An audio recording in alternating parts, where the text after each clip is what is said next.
Wait, wait, wait. Stop ka muna. Seryoso ito. Stop scrolling. May nangyayaring sobrang laki ngayon na pwedeng magbago ng trajectory ng negosyo mo in the next 12 to 24 months. And if you miss it, hindi na ito babalik. ChatGPT is about to do what Google did in 2001 and what Facebook did in 2012. Kung alam mo yung history ng mga panahong na yon, alam mo yung unang gumalaw, sila yung mga unang nanalo. So to give you a context, no? Nung si Google ay lumabas, 2 years, 2 taon na halos libre ang customers. Same thing with Facebook. Bilyong eyeballs, pero sobrang konti lang ng mga advertisers. Ngayon naman, ChatGPT. Pero ito yung kaibahan. Hindi ito yung platform na attention platform na kailangan mong makakuha ng attention para makita yung ads mo or yung offer mo. Hindi rin ito yung traffic platform. ChatGPT has a data. Alam naman natin yan. Meron siyang memory at sobrang talino. Yan yung dahilan bakit mas malaki pa ito kaysa sa Google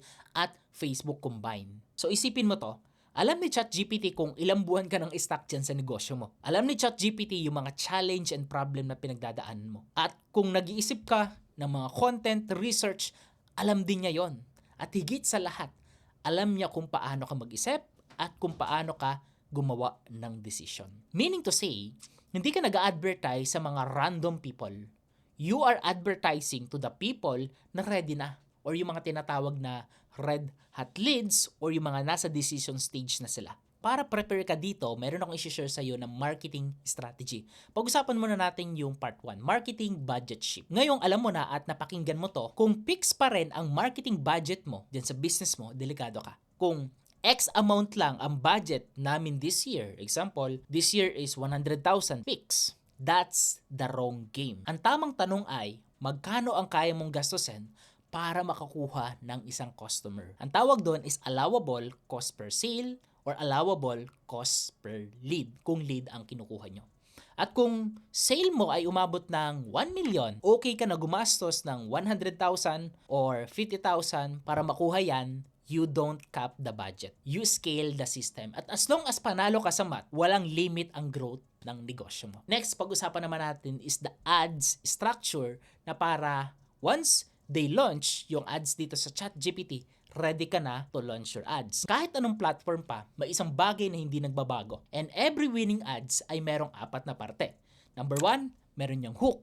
Number 2, merong value proposition. Number 3, credibility and trust. Number 4 is the call to action. Simple pero sobrang effective nito. Hooks, ito yung kukuha ng attention nila. It depends kung ano yung tinatarget mo. Pwedeng pain, pwedeng desire, pwedeng solution. For example, pagod ka na ba sa 8 to 10 job mo pero hindi ka pa rin umaangat? Gusto mo bang magsimula ng business at scale ito kahit busy ka sa ibang bagay? Evergreen but always works. Kasi tinap mo yung pain, desire, and solution na gusto mong ibigay dun sa mga makakakita ng ads mo. And pag-usapan natin is the credibility, which is isa to sa pinaka-importanting part ng marketing mo, credibility and trust. Credibility is not just about kung ilang taon ka na sa negosyo na ginagawa mo. It's all about the results you provide, the stories you share, the life experience, and proof na dumaan ka doon sa laban. And if you're new, borrow credibility from other people, from testimonial, experts, and so on. Next is the call to action. Ito yung pinakamahalagang bahagi, why would someone leave ChatGPT? Your CTA must be upgraded. Here are 3 example na pwede mong itry. Number 1 is talk to human. May sagot ka na from AI. Ngayon, kausapin mo na yung mga taong dumadaan sa situation mo. Number 2, custom AI. Dapat hindi generic yung mga messaging mo. Purpose built para exact problem nila yung natatap mo. Pangatlo, in-app buying. One click, no friction. This is where the platforms are heading, and kagaya ng nangyari sa TikTok and yung mga other social media like YouTube, sumasabay na rin, doon na sila umu-order or bumibili ng offer. Next and final tips na ibibigay ko sa iyo is the personal brand. Ito yung pinaka magiging edge mo over the other competitor. AI, yes, powerful. Napakatalino ng AI. Pero wala itong buhay na pinagdadaanan kagaya mo. Ikaw, meron kang kwento, meron kang experience, meron kang problems na na-experience, meron kang desire, and meron kang value. Social platform were never built for brands. They were built for people. And I've tested this over and over again.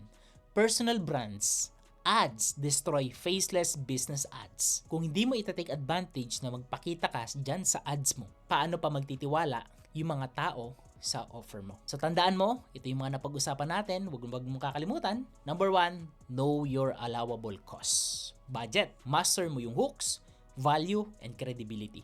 Test multiple CTA sa ads mo and build your personal brand kung di mo pa siya nasimulan. If this video helped you, like this video, subscribe. Marami pang pwedeng mangyari sa mga susunod na buwan and taon, especially sa mundo ng AI, ads, and marketing. I hope nakatulong sa yung video na to. Kung nakatulong, feel free to comment down below. Once again, this is Coach J. Thank you for watching. That's it for now. Make today a better than yesterday. Keep safe and I will see you on the next one.